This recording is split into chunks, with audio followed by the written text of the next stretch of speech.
menu.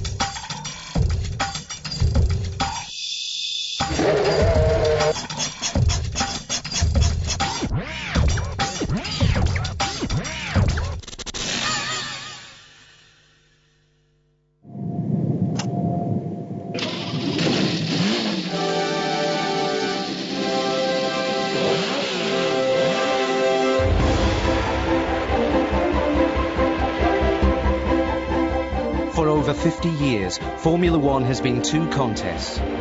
One between the drivers on the track and the other between the Formula One rule makers and the engineers who design and build the cars.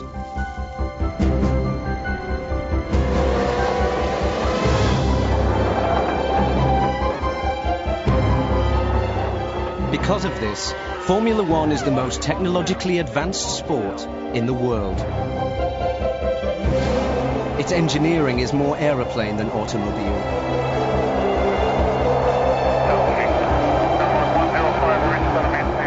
The rules are the formula. They define everything. Size of tires, chassis dimensions, type of engine, even track safety.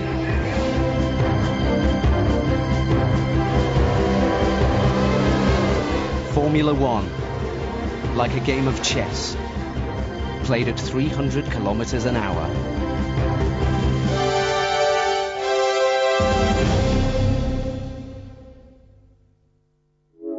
This Formula One car was built by Williams Grand Prix Engineering in 1993.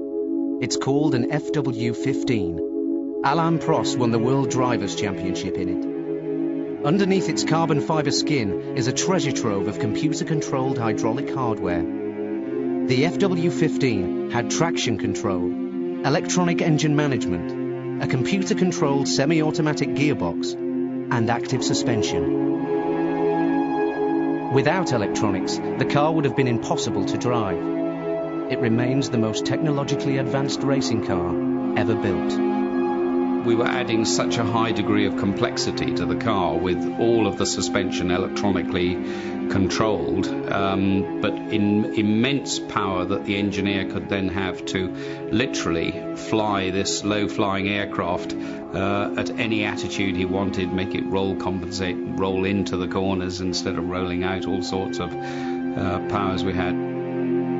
The car was so advanced technically. In many ways it's the most advanced racing car that's ever been built technically, because a lot of the things that it had were banned subsequently.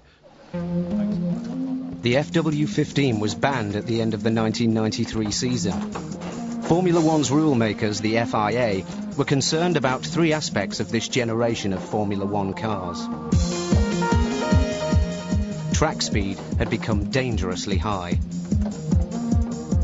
The software within the cars was impossible to police. And the electronics created a perception that Formula One cars were removing driver skill. Part of what Formula One is about is understanding how good drivers are and demonstrating driver skill, and those things really took some of that away, so they should go. And they really were saying Formula One is a different thing to road cars.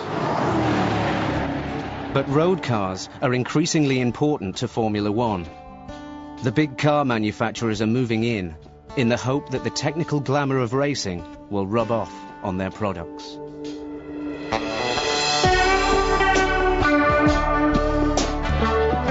Williams driver Juan Pablo Montoya and test driver Marc Gené are at Valencia's racing circuit to thrill the guests of one of Williams' biggest sponsors.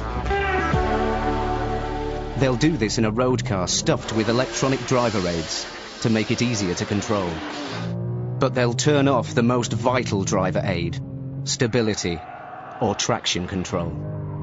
With the traction control turned off, the handling of the cars is now down to driver skill.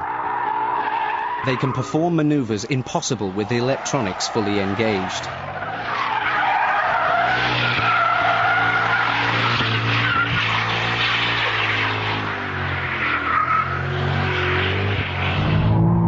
When Montoya steals back the drive from the computer like this, he is taking a technological step backwards.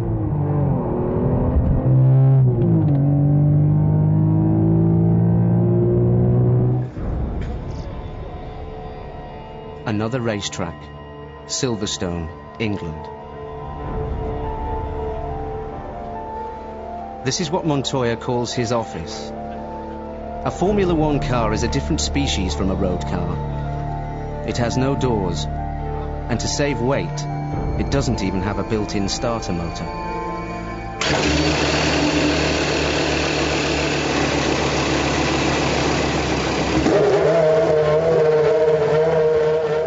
When the engine starts, it idles at the same speed as the rest of us drive at. In comparison with the road car that Montoya drove at Valencia, it has few electronic aids. The aids that are allowed on Formula One cars have been banned, reinstated, modified, curtailed, and sometimes simply hidden from the scrutineers. Clever engineers are always trying to outwit the men who write the rules, or formula. The big problem that late 20th century Formula One racing got itself into was that the cars were getting more and more clever, and the danger was that the driver was going to play a smaller and smaller part in winning the race. And that's not good box office. If the drivers are the box office heroes, they are increasingly in the hands of the team's engineers. Engineers can now control not just what he drives, but how he drives it. Spectators, who switch on to watch the drivers battle on the track, are at the very heart of Formula One. Without spectators, sponsors would not bother to buy the space on the cars. Without the money from the sponsors, the teams cannot fund the technology that threatens to alienate the spectators. But without the technology, it isn't Formula One. This unique contradiction is in constant danger of destroying the sport. The problem first arose in 1977, when an apparently invisible secret advantage made two cars unbeatable.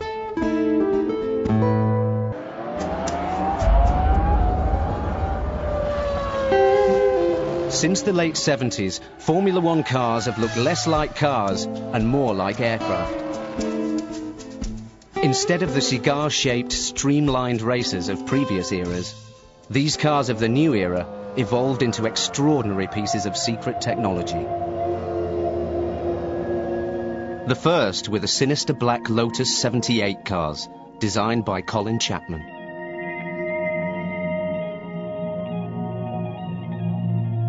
They hid a secret that few at the time understood. The Williams FW24 is a direct descendant of the Lotus 78. Its layout is universally accepted as the perfect solution for a single-seat racer. The 10-cylinder engine is low down in the middle. Either side of the cockpit are cooling ducts. Behind these are radiators for the engine. There are no fans to move the air when the car is stationary. The semi-automatic gearbox is bolted onto the back of the engine. It supports all the suspension and final drive to the rear wheels.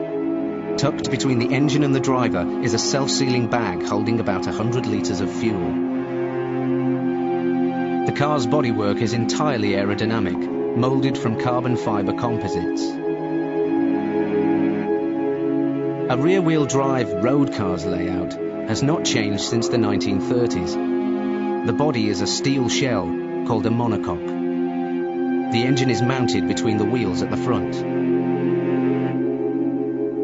Ahead of the engine is the radiator. Fans keep it cool when the car is stationary.